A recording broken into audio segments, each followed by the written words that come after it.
Well, good morning. It's the morning after the night before. This is the Record Rangers podcast that myself and Fraser Wilson have been shoehorned into this week because Andy and Scotty are away on their holidays. I don't know if they're away together, Fraser, but away they are nonetheless. So it leaves myself and you to pick through the bones of, I don't know how you would describe it, a really interesting first 90 minutes for Russell Martin and the Rangers dugout. A 2-0 win over Panathinaikos, which is the be-all and end-all in terms of where it leaves the second leg and the chances of getting through this tie. But there's so many things to pick through, Fraser. You know, I think there was a great deal of positives, as we discussed in the Hotline Live after the game last night. But there was also a whole bunch of stuff that I think would raise a few red flags and alarms for Rangers supporters who are trying to get their head around what Russell Martin's vision for Rangers actually looks like. You were there, so give us your first impressions, Fraser. My first impressions are that Scotty and Andy probably did this deliberately to avoid the most nervous 45 minutes of football they'll have had to endure for a long time. I thought you were talking about coming on the podcast with me. Well, well, there's that as well, isn't there? Hopefully they're tuning in. I tell you, it was to coin a good old-fashioned pun, it really was a game of two halves. I do feel Rangers really got away with one last night. There's been no soft introduction to this new style. Russell Martin has not hidden from the fact that he's going to introduce to Rangers. He seems to have one way of playing, and straight away, right from the off, with £40 million at stake, he's asked this group of players to go and implement it in a very dangerous game against a good calibre of opposition. I mean, a club that has never lost a 90-minute game against the Scottish opposition in 7 previous attempts. And I thought, despite it looked fantastic for about 8 minutes. I think there was a move in the second minute. The first 6 to 8 minutes, they looked really good. It was a high tempo. They were moving the ball. We call it, or it's called possession-based football. But the first 6 to 8 minutes last night, you were looking at it going, well, it's not just possession for possession's sake. There was a bit of purpose to it. Raskin got shot away early doors. And that was that. And then about 8 minutes in, they get the first jolt, self-inflicted, I think, as most of the scares were that they suffered in that first half. Yeah. And I don't know, did it knock them out their stride? Was that the feeling in the stadium that they kind of got a little fright? Well, Russell Martin said afterwards he was really delighted and proud of how the crowd stuck with him. I'm not quite as convinced the crowd did stick with him in that first half. I mean, that jolt you referred to maybe in the 9th minute where the ball was given away, and then even after that, I think it was Tavernier got caught in his heels. You thought the ball was going to go out of play for a goal kick, but the Greeks managed to keep it in play, cut it across the 6-yard box where Filip Djuricic pulled a fantastic save out of Jack Butland, the first of 3. And for that moment on, Rangers wobbled for the remainder of the first half. I counted 3 times when there was serious alarm bells ringing by overplaying in their own half. The worst of which, the new boy Nasser Jigga at centre half put John Suter in serious trouble. And Suter had no option but to rugby tackle the boy to the ground, yellow card for the team. I mean, that should have been Jigga taking the yellow card because he put his defensive partner in all sorts of trouble. So, it took 3 fantastic saves for Jack Butland, who was back to his best last night, to keep Rangers in it. And then the third one teed up young Findlay Curtis 2 minutes later to go and open the scoring with a fantastic goal. And then the yellow card 5 minutes after that, really, the red card 5 minutes after that, really put Rangers in a strong position, and they went on and got their second goal and could have won it even more comfortably. But honestly, to answer your question, for that first 45 minutes, I think that told us all we need to know about this is going to be an uncomfortable few months, if not longer, for Russell Martin to implement this style in his team.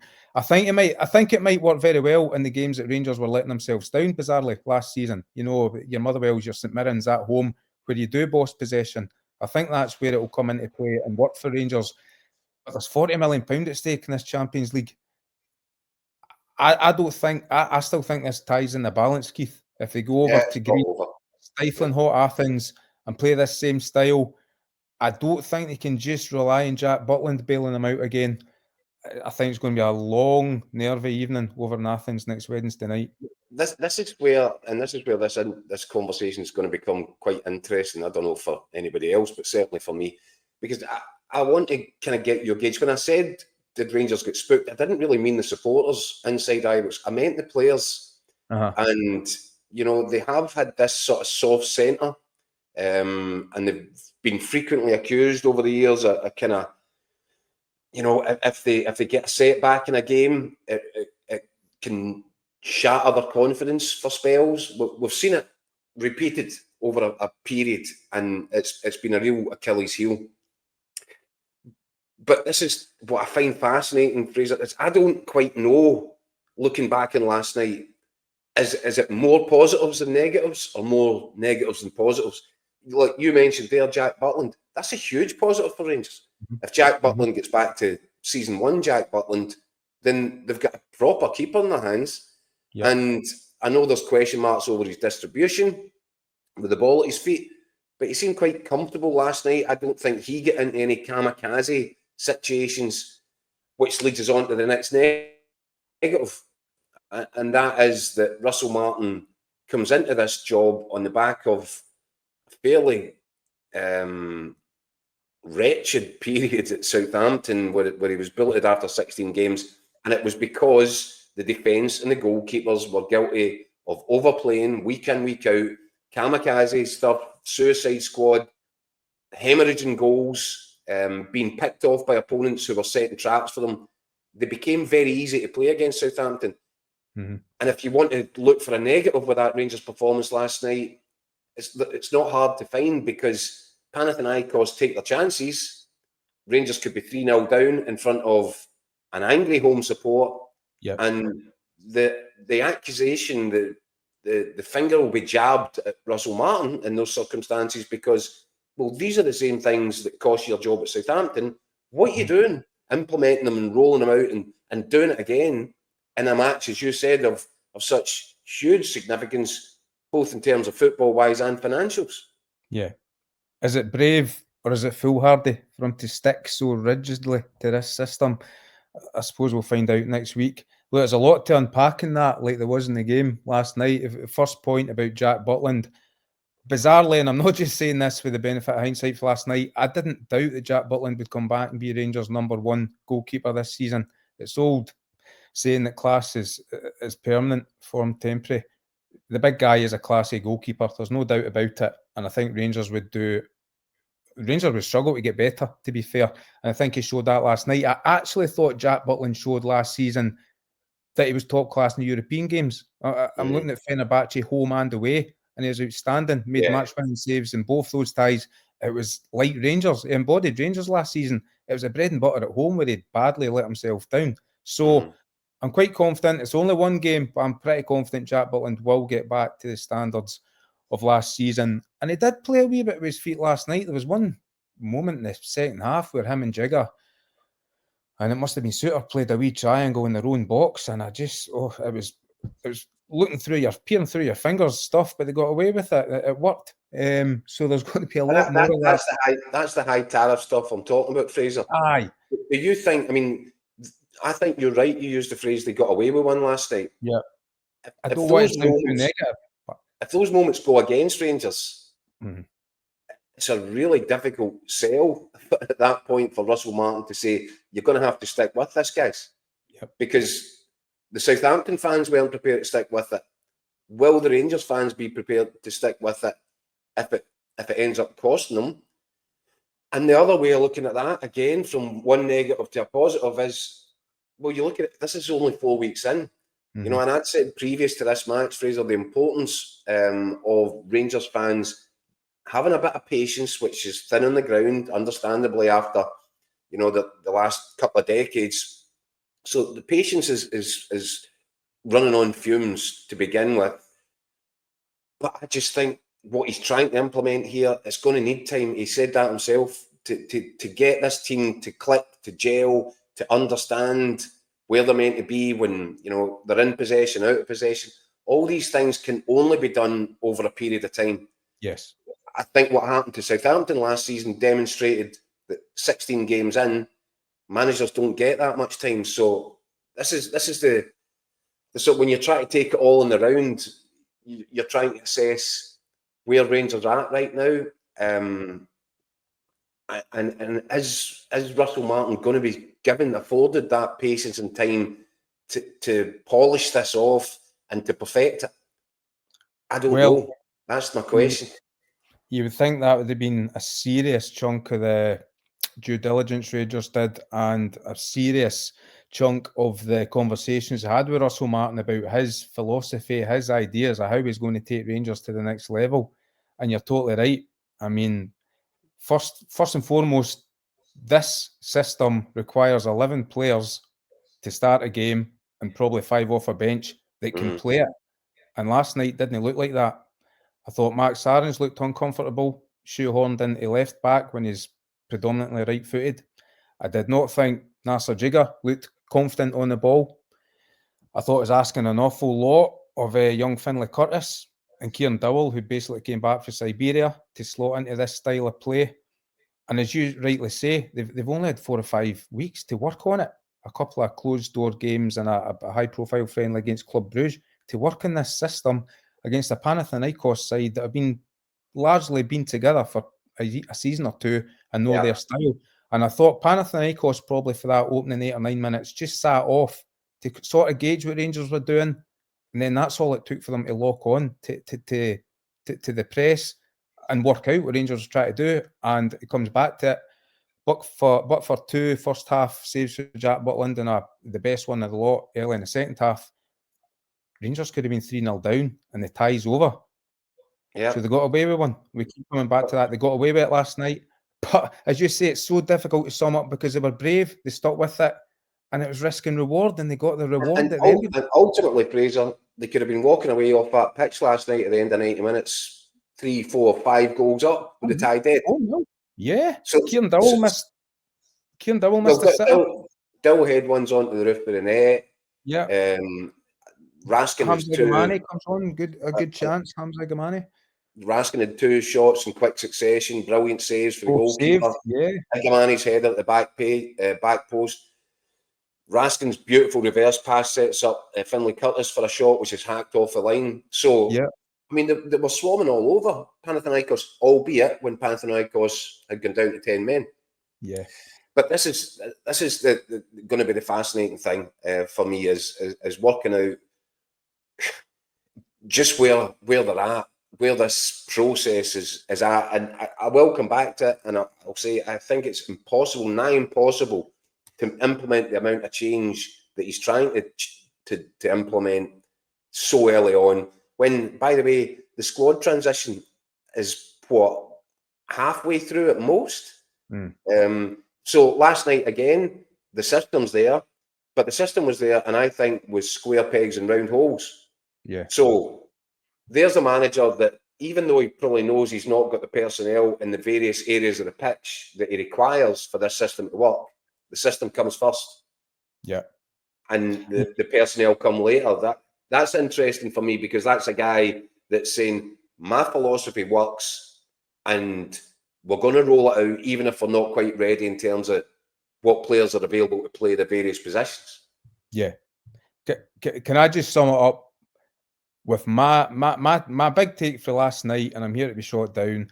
That system did not win Rangers a game. The big moments won Rangers the games. 3 big saves for Butland, as I've mentioned previously. A fantastic goal from a rookie teenager who showed gallousness, for want of a better word. It was a fantastic finish. Played like a man last night, didn't he? Took the responsibility on his shoulders. Yeah, but even then, I thought, right, Panathinaikos will probably come out and for a period of pressure, and let's see if Rangers can handle it. But maybe the biggest moment of all was the red card, which really swung the game in Rangers' favour. And as you say, they could then have steamrolled Panathinaikos and basically won the tie.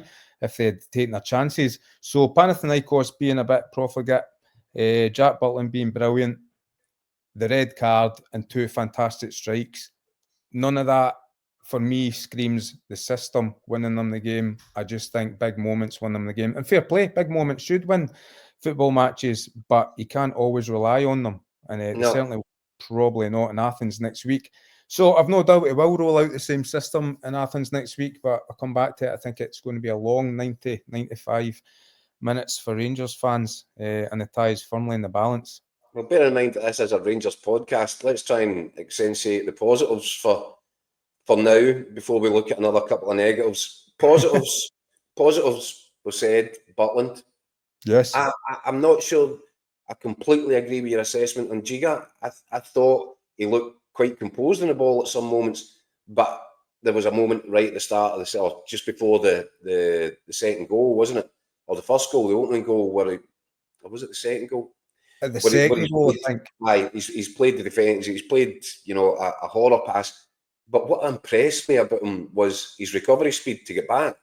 Yeah, and he looks big, physical. I thought there were moments where he was picking nice passes. So I not a terrific success, not a bad start. Big Suitor, I thought, was immense, and I'm happy for him because there was a lot of pressure on him because of delaying the hernia up at the end of last season to make himself available for Scotland. Had that not gone well, had his rehab encountered any issues, he might not have been available for last night. He would have put himself in a really bad spot if that was the case. So I'm pleased for him that he was able to play, and then I was really delighted for him with the level of his performance. I thought he was a positive. Tavernier, to me, looks better when he's not inverted, but getting down the sides. Mm-hmm. In midfield, Rothwell looks like a decent signing, doesn't he? He looked really comfortable on the ball. He looks as if he's going to be a real good addition. Yeah. We'll leave Diomande and Raskin for now. Russell Findlay? Oh, gee whiz, really? I'm scraping the barrel. Didn't even know he could play. We've moved on to Planet Hollywood podcast here. Finlay Curtis has got to be a positive. And then obviously Gassama coming off the bench and topping what Finlay Curtis had done with the second goal, which was, for me, I thought it was real class. Really exciting. I mean, if you're a Rangers fan walking away after that, that's probably the one thing that you're thinking, I can't wait to see more of this kid. This kid looks as if he's going to be a real talent. Yes. I mean, you're going through a few there, and my memory is not great, so let's go backwards. I totally agree with Gassama. I think everything we're told that he is was shown up in that goal. Great touch, bit of pace, bit of movement, and a fantastic finish, explosive finish, all within 3 or 4 minutes of coming off the bench. A clever finish as well. It was a clever, I mean, I don't know, in the stadium it's probably been hard to tell, but he opens up as if he's going to hit it with his instep and go to the far post. He's actually done the keeper. He's done the keeper, by then shutting his foot off and putting it into the other post. My thought exactly. It just did the reverse of Curtis, didn't it? It was, I mean, for the start of the move, it was so similar to Finlay Curtis, but you're right. The finish was very intelligent because he's wrong-footed the keeper. Any goalkeeper watching a player come in that way is expecting it to go across him to his left. Wrong-footed, can't readjust, and there was some amount of venom in the shot as well. Brilliant goal. So really, really exciting. And they've still got Taylor Ashgard as well to come back in as well. And something tells me they're excited about him, Fraser. Aye, something tells me without really knowing much about him at all. But the fact he's an international at that age, the fact he's played at a couple of decent clubs down south, and really just for reading what his previous managers have said, I think that they could be on to a winner with Ashgard as well. Where he fits into the system, not quite sure yet. Who else did you mention there? I thought Big John Suter was fantastic, but I've never, ever, ever had doubts about John Suter. Yeah. I thought people were a bit harsh at the end of last season after they had the shaky old firm game. I think he's night and day Rangers' best central defender, Scotland's best central defender. We've spoken about this before, me and you, and I thought it was fantastic last night because I thought he dragged Big Nasser Djeidi through the game. I thought he was a commander at the back, not only in defending his box like he does naturally, but we all know John Suter can play with the ball at his feet as well. and it seemed to be on him to bring the ball out of defence, certainly in the first half. And that's where I could see the sort of some players almost looking a wee bit rabbit in the headlights, because he's paused looking for a move or a signal that somebody wanted it. And it's almost like a game of snooker. You need to be 2 or 3 passes ahead of where the actual ball is. And I think you could see in Suter's mind, well, who wants this? Where am I going with this? So it was quite slow and cumbersome at times. But there's no doubt John Suter can fit into that system if it gets up and running and it's free-flowing. Well, and I agree with Tavernier, by the way. He needs to go out around the outside. He's probably not the rampaging fullback he used to be of old, but if there's anything James Tavernier's going to still offer you at this age now, it is quality balls into the box. And didn't see an awful lot of that last night because, as you say, they kept coming in inside. But I just wonder if they'll persevere with Max Arons at left back, because it didn't work for me. It didn't look comfortable. And are they only shoehorning them in there to keep him and Tavernier both in the team? I mean, that then becomes a wee bit of an Andy Robertson, Kieran Tierney issue, doesn't it, for Scotland? Are you playing one out of position just so they both play? Or do you just bite the bullet and try Max Arons at right back and Tavernier takes a break? Well, this is where we move on to a few of the more negative aspects. And you've obviously mentioned Max Arons, and I think, the boy shouldn't be crucified. It's his first game, his debut at Ibrox. Playing out of position, obviously would have been a bit of nerves there. And I think, to his credit, I think he understands, and I think this is why he's playing that left back role, is because he understands exactly what it is that Russell Martin wants his fullbacks, and that might be an information overload for a Hefty or a Rid van Yilmaz, who's completely bombed anyway. So if we're in agreement that Max Arons was playing the way that Russell Martin wanted him to play, this is the next bit, and it leads into something where it'll be interesting to see how this develops. And as we say, it's a work in progress.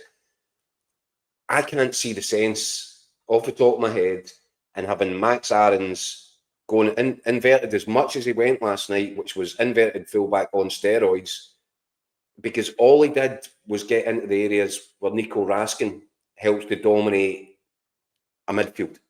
And Nico Raskin had to make room by almost playing, out in the touchline at points on the left-hand side. And I wouldn't mind that as a game plan if Max Arons looks like the sort of guy that's going to get inside, link up, drive at people, pick killer passes, and dominate from that area of the pitch. He looked uncomfortable in there for me, Fraser, and he had all the ball.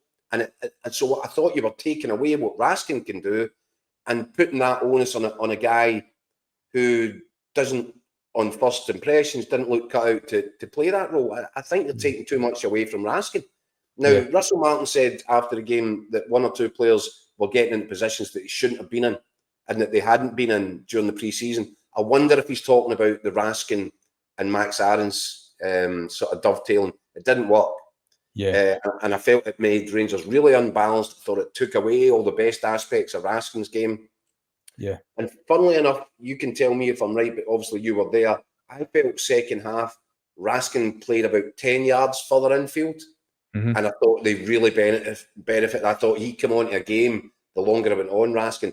Granted, they're against 10 men, he's maybe got a bit more room to go roaming, but it looked to me positionally as if he was about a good 10 yards further infield than he had been throughout the first half.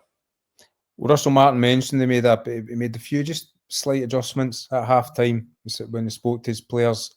I do think that would have been one of them, because I totally agree. Nico Raskin's at his best when he's kind of patrolling that central area and making bursts into the box. I mean, we saw it laterally in the season, last season, didn't we? Especially in the Celtic games where he popped up with a couple of headers. I mean, who knew he was going to be a good header of a ball? So I totally agree.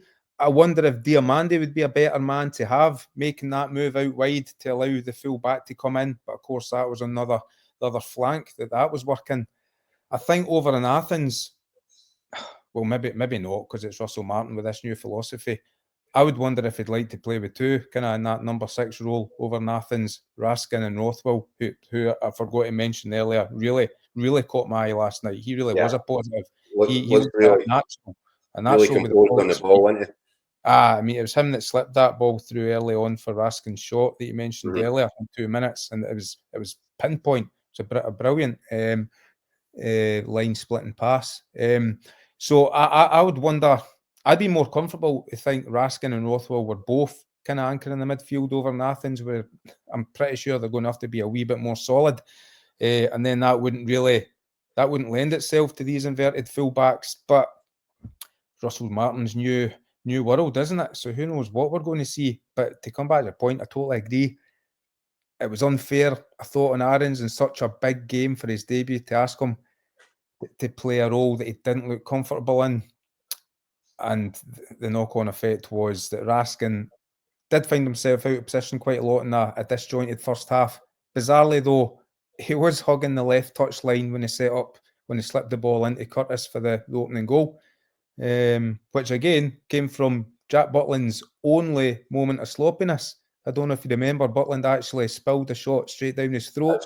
That's right. Got quickly to gather it, rolled it out to Raskin, who took it up to halfway, slipped in Curtis, and the rest history. So that was one moment it maybe did work having Raskin out wide, but again, that was just a moment where they hit the counter, basically. So I don't know. I'm going to be really, really interested to see how Russell Martin sets up and attacks this second leg to try. They've got to try and protect this lead. Yeah, and you say protection, Fraser, key word, because, you know, we both praised John Souttar. I felt there were moments for about a 15-minute period in the first half, just after Rangers started losing their way. He was so exposed. I actually felt a bit sorry for him. And I thought he looked a bit nervous. And as you said, he was then, the onus was on him to pick passes and come out of defence with the ball at his feet. But he's got nothing to his left-hand side, and he's got an absolute flying machine coming at him down that area, who's getting a 10, 15-yard start on Aaron's because of his positioning.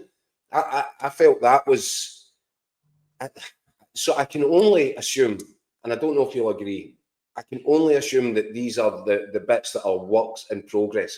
That they'll go onto the training ground and say, no, Max, you can't go there in that situation. He's really exposed. You were actually trampling on Raskin's toes a little bit, and he was having to come out. Maybe these are things that this isn't what Russell Martin wanted it to look like. Maybe. Or maybe it is. and this is the thing. We actually don't know yet. There's no... We don't have enough evidence to examine.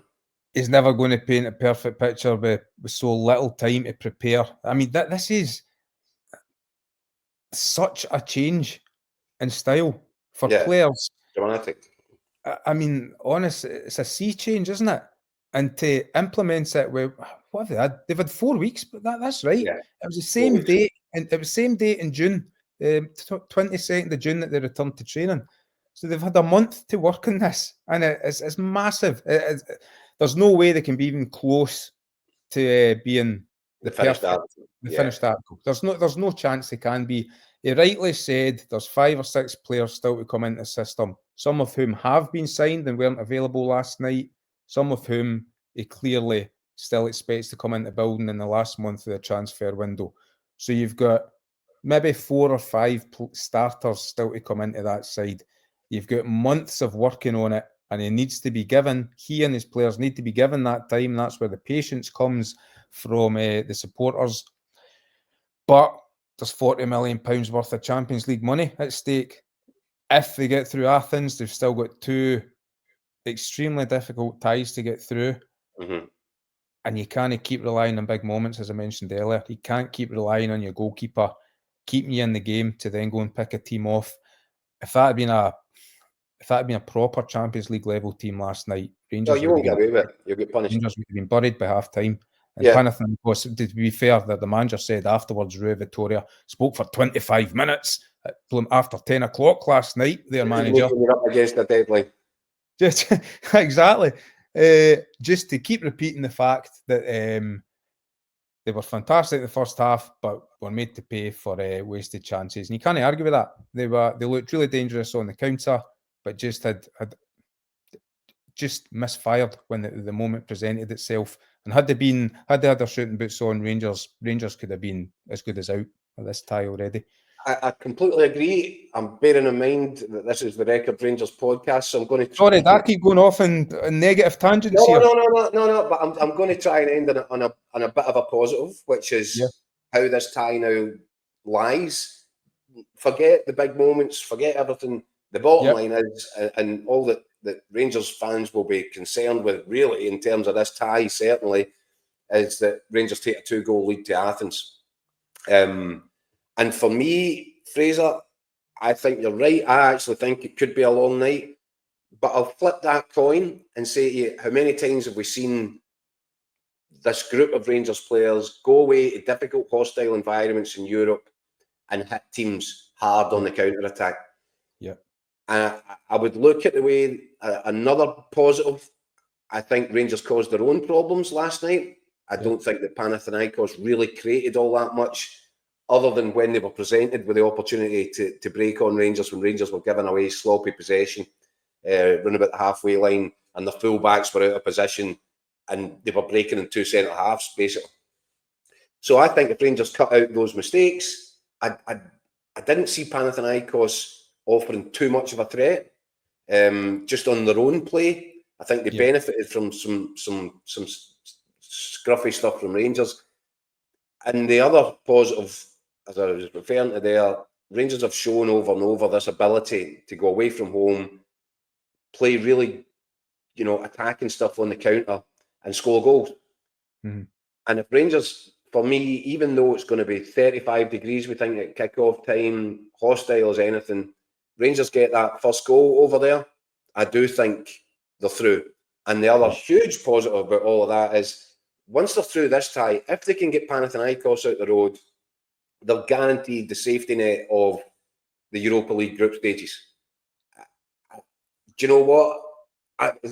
And I think that the draw was a little bit kinder to them in the next round of Champions League qualifiers. I think Servette are a very good side, but I think that's achievable, that one. Dealt with them a couple of years ago, didn't they? Yeah, and even if it's not, just the safety net of knowing that you've got group stage football in the Europa League, that's why this tie for me is so important.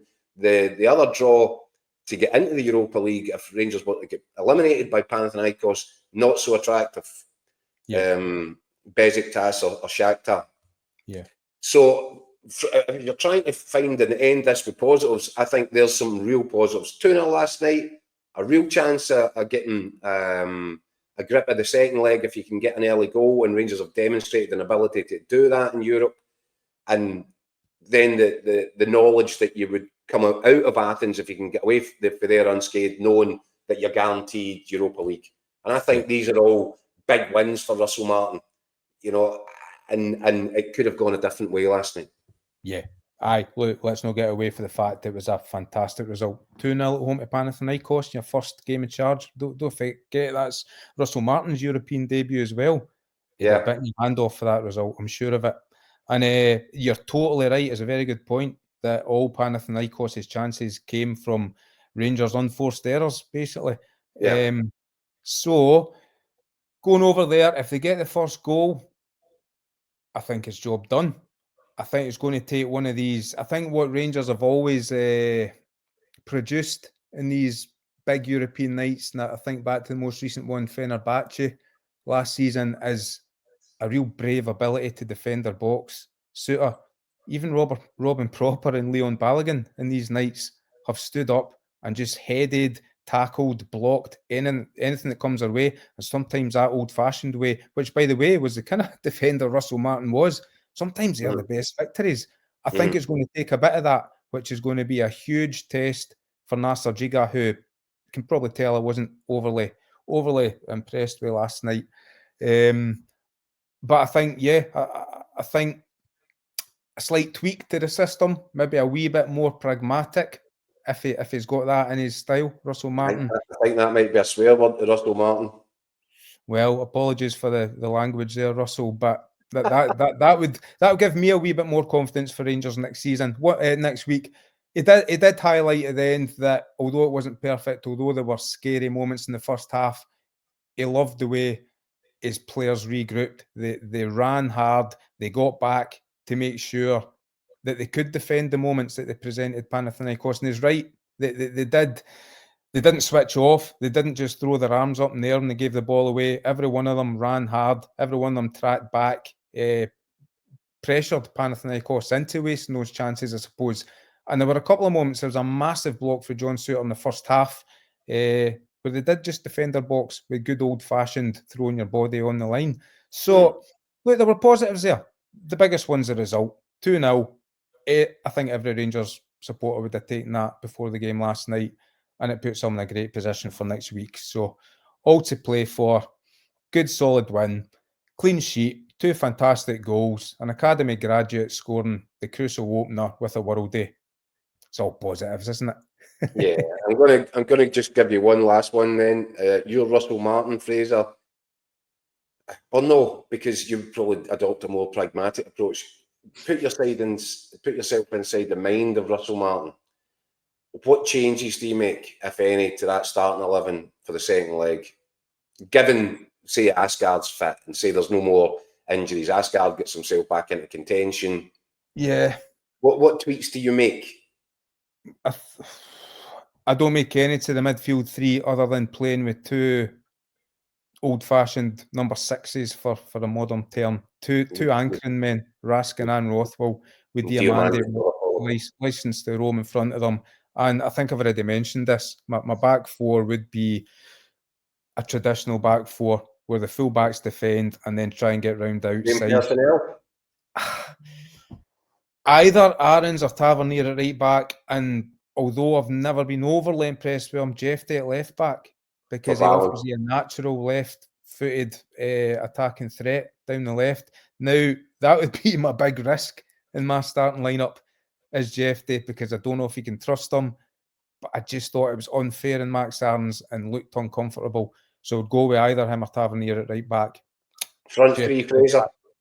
Well, are Igamani and Dessers fit? Because I like Danilo. I don't think he offered an awful lot last night. I think that was one of the minuses from last night, that Rangers fans quite excited going into the game as Danilo finally firing. Is he finally going to show what he can do? I thought again, maybe a bit unfair, a bit early, maybe, because Rangers didn't provide him with a lot in the first half, but he was also guilty once of giving the ball away in the centre circle that set up Panathinaikos for a break. So, depending on fitness, I would possibly go with Cyril Dessers from the start through the middle, and maybe even Igamani off him. With, do you know what? I'd go with Findlay Curtis again as well. I think he's earned a chance to really nail down a first-team slot, not a starting slot, but become a first-team player this season, a squad player. So maybe Dessers, Igamani, and Findlay Curtis next week. So no place for Dowell. I don't think that'll surprise anybody either. What about you? What would you do? I think he might try and get Asgard and Gassama into starting lineup. Asgard maybe playing in the Dowell position. I don't think he's an out-and-out winger, but I think he might offer more. A lot of excitement about him, as I said. Gassama, you've seen. I think it'd be, Findlay Curtis could be reasonably upset to drop out of that starting 11, but he's there. He's an option, and Dessers or Igaman through the middle, I think. Yeah. But I think, and I said last night, and again we'll end on a positive. When you're looking at the options Rangers have got right now going into this second leg in Athens, Fraser, and whether or not it remains this way till the end of the transfer window, because there's people circling the likes of Igaman, Dessers, there's been an offer there. But as it stands for this tie, and it can't change going into the second leg, Rangers have got a lot of firepower, whether it's on the pitch or on the bench, and that could be key in this second leg for me. Totally, and just on that, finally from me, folk might wonder why I wouldn't start with Gassama, and I chose Findlay Curtis because I think you need an ace to throw off the bench if you need it, a game changer, an explosive, exactly what he produced last night, a quick hit, piece of explosive hit, and I think Gassama would be my man, just in case they need it in the last 30 minutes of the game in Athens. But you're right, they've got a lot of options in that front area, which is a positive again. Brilliant, Fraser. Well, listen, thank you for joining us. Thanks, everybody back home, for listening. And I'm not sure if Andy and Scott are back next week or not, Fraser. If not, it might be back. Scotty is joining me in Athens, or I'm joining Scotty in Athens. Well, good. The two of you can do the podcast, then I can get back to home without you. He jumps off one plane from Turkey and onto another one to Greece. Brilliant. Brilliant. Right. Thank you, Fraser. Thanks, everyone, for listening. And the podcast will be back next week. Cheers.